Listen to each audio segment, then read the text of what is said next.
네, 주말 사이에 쌓인 경제 뉴스 살펴보는 시간이죠. 경제 브리핑입니다. 오늘은 허란 한국경제신문 기자와 함께하겠습니다. 기자님 나와 계십니까? 네, 안녕하세요. 네, 안녕하십니까. 먼저 쿠팡 사태부터 살펴볼까요? 쿠팡의 개인정보 유출 사태 벌써 한 달이 넘었고 그래도 여파는 줄어들지 않고 있습니다. 미국에서 주주 집단 소송이 본격적으로 제기됐다고 하는데 어떤 상황입니까?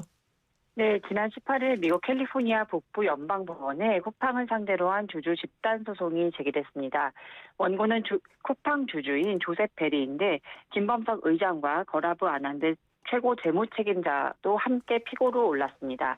중요한 건 이게 소비자 피해를 다투는 소송이 아니라 미국 증권법에 따른 주주 집단 소송이라는 점입니다.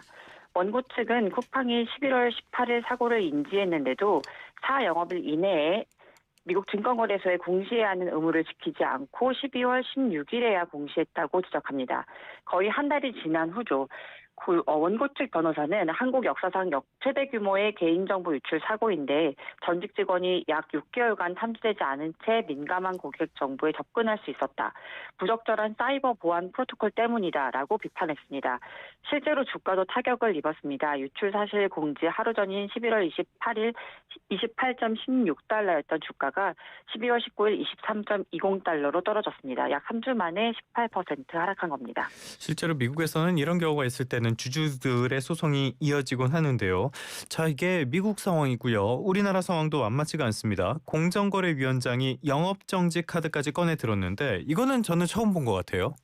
네, 맞습니다. 주병기 공정거래위원장이 지난 19일 한 방송 인터뷰에서 분쟁 조정과 소송 지원 등 모든 수단을 총동원해 소비자 피해를 구제할 것이라며 영업정지 처분을 할 가능성도 열어놓았다고 밝혔습니다. 공정위가 대형 이커머스를 상대로 영업정지를 공개적으로 언급한 것은 처음입니다.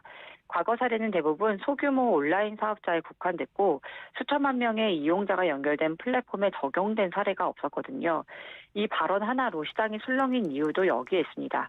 실행 가능성보다는 정책 메시지의 강도가 이전과 전혀 달라진 셈인 거죠. 조금 전에 말씀을 해준 것처럼 정책 메시지의 강도는 굉장히 높아졌다. 그런데 역시 실행 가능성도 문제가 될 것 같아요. 이거 현실적으로 가능합니까?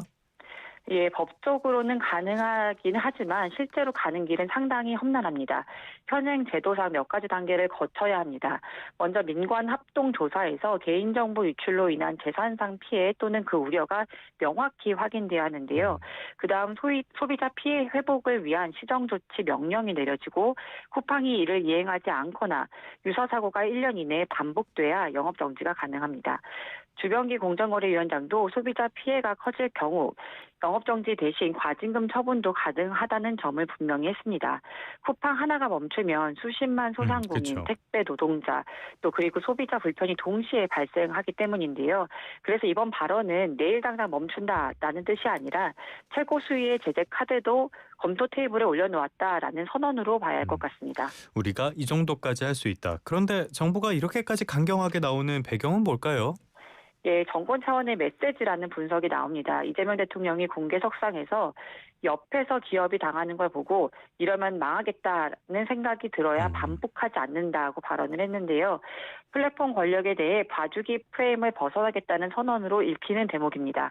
특히 쿠팡의 무책임한 대응도 공분을 키웠습니다. 국회 청문회에 김범석 쿠팡 의장이 글로벌 기업 CEO로서 바쁘다는 취지로 불출석 사유서를 제출했고 사고인 지 한 달이 넘도록 구체적인 피해 보상안이나 이용자 보호 강화 대책을 내놓지 않고 있습니다.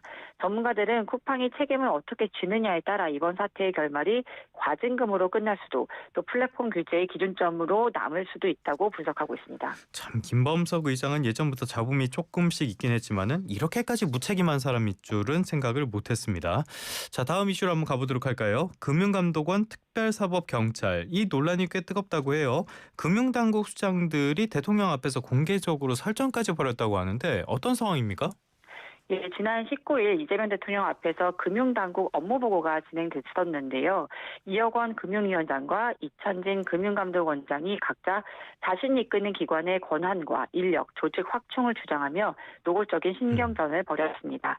이 발단은 이재명 대통령이 주가 조작 근절 합동 대응단에 대해 총 2건 적발했다고 하는데 너무 적은 것 아니냐. 이 합동대응단과 같은 조직을 한두 팀 더 만들어 경쟁을 붙여보라고 제안을 한 겁니다. 그러자 이찬진 금감원장이 기다렸다는 듯 나섰습니다. 이찬진 원장은 합동대응단에서 지연되는 부분이 포렌식을 하는 건데 시간이 굉장히 많이 걸린다는 점입니다.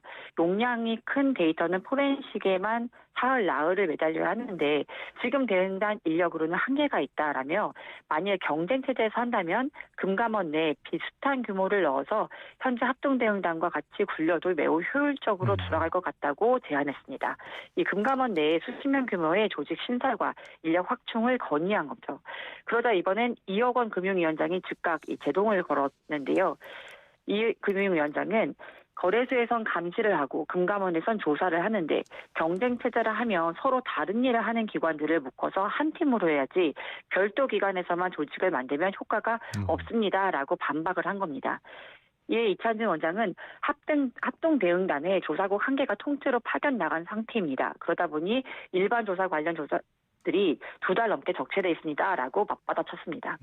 이렇게 대통령 앞에서 두 기관의 수장이 설전을 벌인 건 매우 이례적인데요. 사실 두 사람의 배경 차이가 이런 충돌을 예고했다는 분석도 나옵니다. 이혁원 위원장은 기재부 관료 출신으로 경제정책 중심이고 이찬진 금감원장은 이재명 대통령의 이 사법연수원 동기로 친분이 두터운 데다 이 소비자 보호, 민생을 강조하는 배경을 갖고 있습니다. 이 두 사람은 지난 9월 16일 첫 회동에서 원팀을 약속했지만 이 실무 충돌 우려가 현실이 되고 있다는 얘기도 나오는 상황입니다. 아니 뭐 부처 간 갈등이야 충분히 있을 수 있는데 이게 이렇게까지 공개적으로 노골적으로 나온 거는 이례적을 떠나서 거의 전례를 찾아볼 수가 없는 일 같아요. 공개 업무 보고 이거 장점도 있지만은 지금으로서는 단점이 훨씬 더 눈에 띄는 것 같은데 아무튼 다시 한번 생각해 볼 시점은 된 것 같습니다. 그런데 이게 단순히 인력 증원 여기에만 그치는 문제가 아니라 특사경의 권한 문제 이거랑도 연결돼 있다고요? 네, 맞습니다.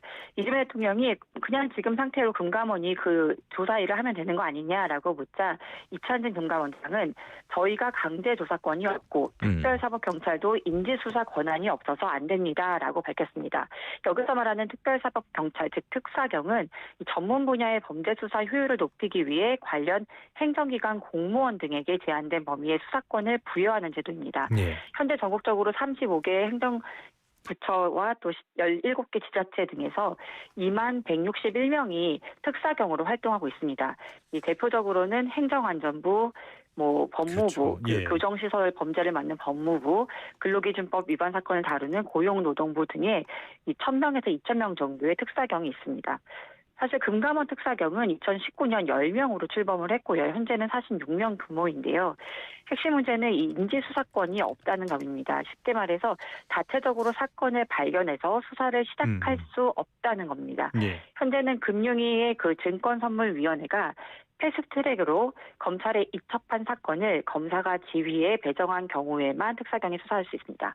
이 대통령도 특사경에 인지 권한을 안 주면 수사를 어떻게 하냐며 총리실이 주도해서 특사경을 어디에 배치돼 있고 그들에게 인지 권한이 있는지 없는지 알아봐 달라라고 주문을 했습니다. 그런데 이 말만 들으면은 인지 수사권이 없는 게 이상하게 들릴 수 있는데 여기에도 합당한 이유가 있잖아요. 금융위에서는 인지 수사권 부여 반대하는 배경 이유가 뭡니까? 네, 2019년 금감원 특사경 출범 당시에도 이 인지수사권은 양 기관 그렇죠. 사이에 예. 민감한 쟁점이었습니다.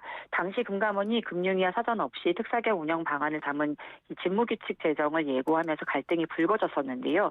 금융위가 강력 반발하면서 결국 인지수사권은 삭제됐었습니다. 금융위의 입장은 명확합니다. 금감원은 정부 조직이 아니라 무자본 특수법인 즉 민간 조직이기 맞아요. 때문에 예. 광범위한 공권력을 주어서는 안 된다는 겁니다. 이날 업무보고에서도 인지권을 부여하는 방향으로 분위기가 흘러가자 이혁원 금융위원장이 박민우 금융위 증선선물위원회 상임위원을 시켜서 설명을 하게 했는데요. 이 박 위원은 권한과 법령에 따르면 공무원인 특사경은 인지권을 받을 수 있습니다.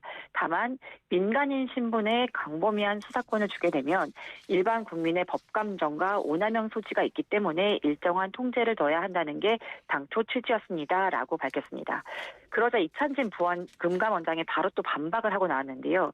신설될 부동산 감독원에도 그렇고 특사경이 인지권을 부여받는 것으로 알고 있다라며 이런 타기관 사례를 참고해서 종합적으로 판단해 주시면 감사하겠습니다라고 밝혔습니다. 그런데 여기서 또 끝난 게 아닌데요. 네. 이어건 금융위원장도 또 조직 신설을 여기서 또 건의를 한 번 더 했습니다. 네. 이 금융위원장은 저희도 청을 드리면 자본시장을 조사하는 게 두 개 과밖에 없다. 자본시장 총괄과 자본시장 조사과를 국으로 만들어주면 더 적극적으로 해보겠다라고 호소를 한 겁니다. 이 결국 두 기관 모두가 인력과 조직 확충을 요구한 건데요. 이에 대해 이재명 대통령은 이 공무원을 늘리는 거는 참 이제 어렵다라는 이 난색을 표했습니다. 네네네. 다만 이제 금융위는 정책을 담당하는 곳이고 원래는 금융위와 관계없이 조사는 금감원이 해야 하는 거 아니냐라고 대통령이 말을 하면서 분명한 건 조사 역량을 대폭 늘려야 되겠다라는 것이라며 이 변화의 필요성에는 공감을 했습니다. 어찌됐건 이게 공개적인 자리에서 나올 만한 내용은 아닌 것 같습니다. 지금 특사경 제도 자체가 검찰청 폐지로 많은 변수를 겪고 있다고 하니까요. 우리가 보이지 않는 내부에서 좀 조율을 잘해서 현명하게 결론을 내렸으면 좋겠습니다. 자,